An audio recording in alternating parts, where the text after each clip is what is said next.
Welcome to JosephWX, and today I'm here to bring you some updates on the weather.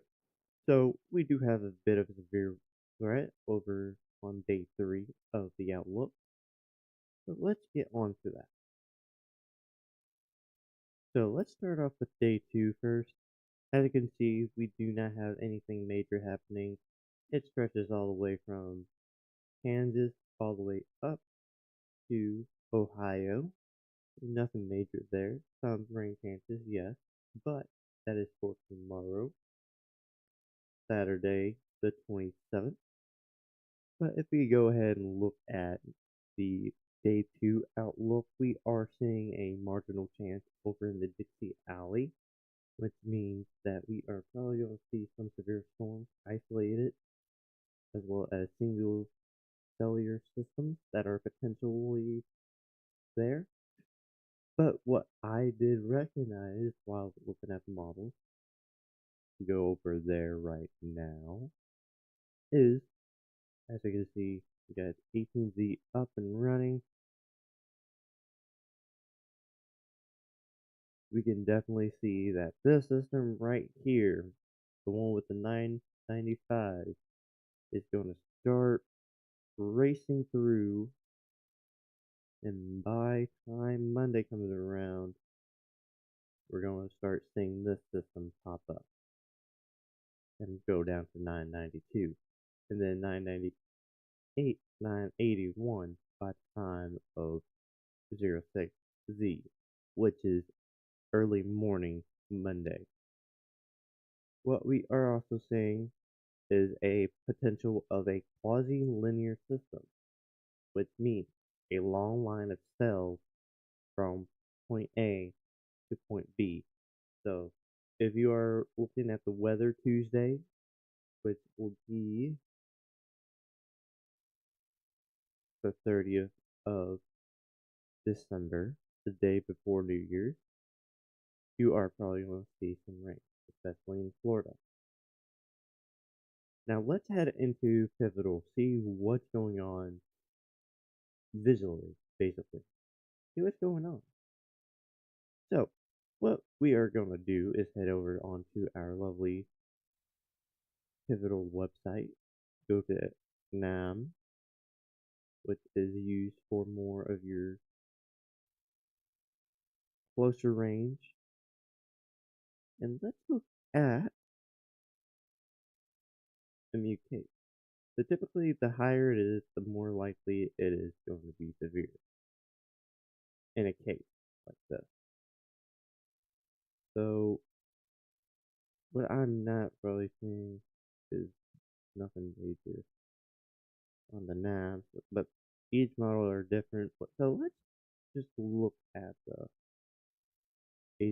HRRR to make sure things are as it seems. If not, okay. So we do have a little bit of a uptake, like a 0.30, a 0.2 to a 0.3 chance. So with that, it typically means like there's a lower chance of a tornado happening, and it's mostly in the Arkansas region.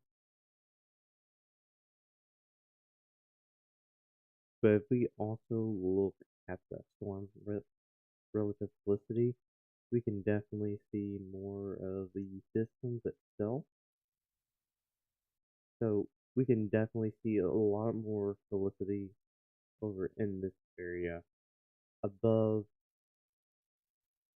like these two states. Basically, if you look at it this way, this is the chest, this is the pan. The chest head has a 557 m squared s negative square, and the more we push forward, the more likelihood of seeing that quasi-linear turn to form, or the conditions of the system turn to amount. So let's go ahead and look at the reflectivity of what it's going to look like during that time on HRRR. So you can see it starts slow and then it starts to pick up because of all the moisture. So let's go ahead and look at that moisture.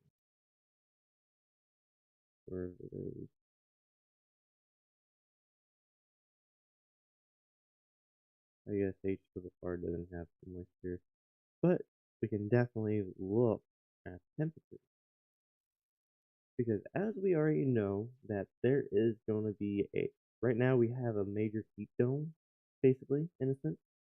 A lot of that warm air coming from the Gulf, but by before New Year's, we are going to start seeing temperatures dropping down. And by the 28th, we are going to see more of your northwest states getting temperatures dropping. Like, all the models are agreeing that all of each is going to start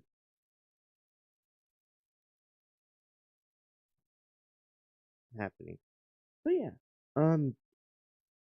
but the tornado threat was. But let's go ahead and look at the moisture real quick and the humidity. We can definitely see what's going on. This is the GSS again on the pivotal. But yeah, you can definitely tell by the 29th we are going to see more moisture, but also dry air. So the more dry air there is, the likelihood of each system to die off. So it's not going to be a strong system. I can definitely tell you that. But it is a system to keep a close eye on just in case because there is a chance of potential spin-up, but nothing too major to worry about. Other than that, if you like this video, go ahead and give a like, comment, share, um, subscribe to the channel for more information like this. But yeah, if you guys have any questions, go ahead and put them down on the comment. But also too, if you want to do like join my Discord, you can definitely do that. It always helps me out in the long run. Plus too, I'm trying to get more in depth with this channel as well to get more people to come and see how I can do these things on my own terms. But one more thing before I do go is that during the time, give me a moment.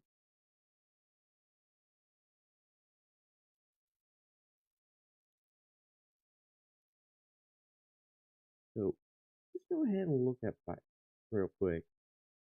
So day 2 fire, there is a elevated chance within Oklahoma, Texas, bit of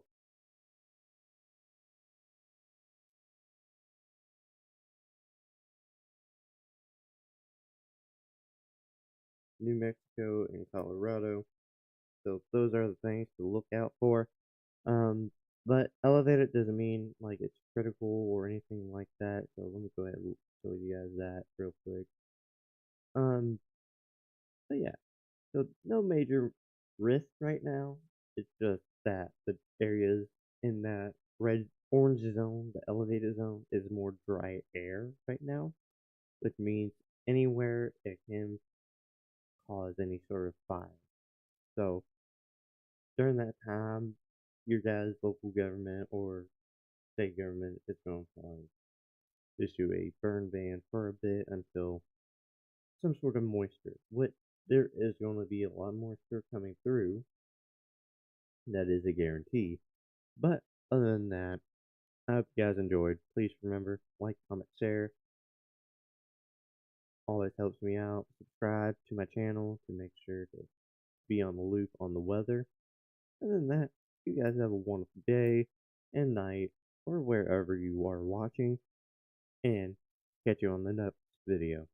Peace out.